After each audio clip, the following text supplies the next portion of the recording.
સૌરાષ્ટ્રના રાજકોટ જિલ્લાના વાંકાનેર પંથકમાં હળમતિયા ગામે સંત પાલણ પીરનો મેળો ભરાય છે. આ પવિત્ર મેળાનો પણ ભવ્ય ઇતિહાસ છે.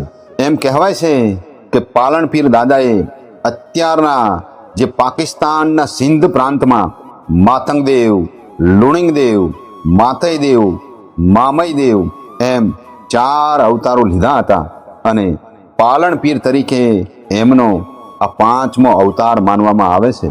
તેમના આગળના મામયદેવના અવતારમાં તેમના શિષ્ય ભક્ત માલા સેન્દ્રવાને આપેલ વચન મુજબ સંવત 970ના ચૈત્ર માસના શુક્લ પક્ષની ચોથના દિવસે હળમતિયા ગામના કપૂરિયા કુંડમાંથી સંત પાલણ પીર દાદા પ્રગટ થયા હતા.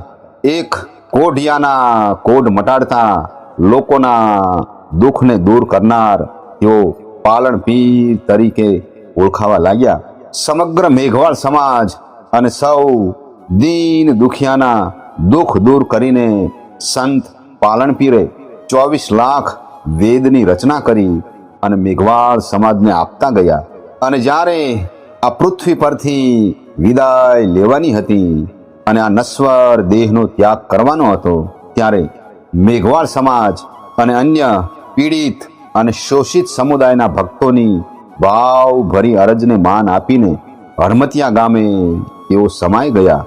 ત્યારથી હળમતિયા ગામે દર વર્ષે ભાદરવા વદ 9ના દિવસે 3.5 દિવસનો મેળો ભરાય છે.